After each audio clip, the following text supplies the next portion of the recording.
আসসালামু আলাইকুম রহমতুল্লাহ। Welcome back to my channel Hashi home kitchen থেকে আমি হাসি ইসলাম বলছি। খুবই মজাদার একটি রেসিপি নিয়ে আপনাদের সামনে হাজির হলাম। ডাটা এবং আলু দিয়ে ট্যাংরা মাছের ঝোল গ্রাম্য পদ্ধতিতে আজ এই রেসিপিটি আপনাদের সঙ্গে শেয়ার করব। আমার মায়ের থেকে শেখা, আমার মা যেভাবে রান্না করতেন আজ আমি আপনাদেরকে এই রেসিপিটি সেভাবেই দেখাবো। আর ভিডিওটি শেষ পর্যন্ত দেখার অনুরোধ রইল। আমি প্রথমেই বেশ কিছু ডাটা নিয়েছি, ডাটাগুলোর আঁশ ছাড়িয়ে নিব। আর এদিকে আমি কিছু পদ্মা নদীর ট্যাংরা মাছ নিয়েছি, কেটে ধুয়ে পরিষ্কার করে রেখেছি। আর ডাটাগুলোকে আঁশ ছাড়িয়ে ছোট ছোট টুকরা করে কেটে নিয়েছি। আলুও আমি ছোট ছোট করে টুকরা করে কেটে নিয়েছি, ধুয়ে পরিষ্কার করে রেখেছি। এখন ডাটা আর আলু আমি এখন সিদ্ধ করে নিব।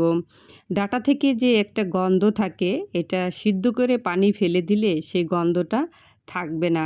একটু লবণ দিয়ে 4 থেকে 5 মিনিট জাল করে নিলেই হয়ে যাবে, বেশি জাল করার প্রয়োজন হবে না।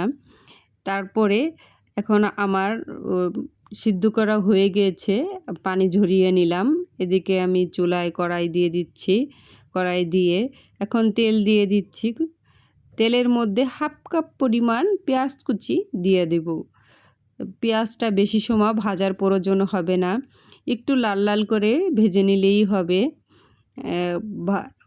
এখন আমি শুকনা মশলা অ্যাড করব। অ্যাড করার আগে অবশ্যই একটু পানি ব্যবহার করবেন। হলুদ গুঁড়া আর মরিচ গুঁড়া দিয়ে দিলাম। এখন আমি ভালো করে নেড়েচেড়ে একটু মিশিয়ে নিচ্ছি। মিশানো এখন জিরা বাটা আর রসুন বাটা দিয়ে দিচ্ছি, দিয়ে ভালো করে কষিয়ে নিব। আর অবশ্যই ভালো করে কষিয়ে নেবেন যাতে পেঁয়াজটা গলে যায়। এদিকে আমি ট্যাংরা মাছের লবণ আর হলুদ দিয়ে ভালো করে একটু মাখিয়ে নিচ্ছি। আর যারা ভাজা মাছ পছন্দ করবেন তারা একটু ভেজে নেবেন। আমি কষিয়ে রান্না করব, এ কারণে লবণ হলুদটা মেখে আমি এখন মশলা কষানো হয়ে গেলে ভালো করে মশলাটা কষিয়ে নিচ্ছি। এখন আমি মশলার মধ্যে মাছগুলো দিয়ে দিলাম, এখন সুন্দর করে কষিয়ে নেব।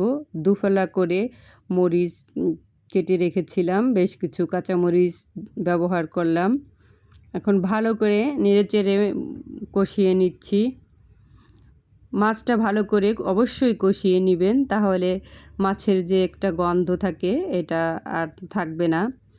তাই ভালো করে কষিয়ে নিলাম। এখন পানি দিয়ে একটু কষিয়ে নেব কিছুক্ষণ, অল্প একটু পানি দিয়েই মাছগুলোকে কষিয়ে নিচ্ছি।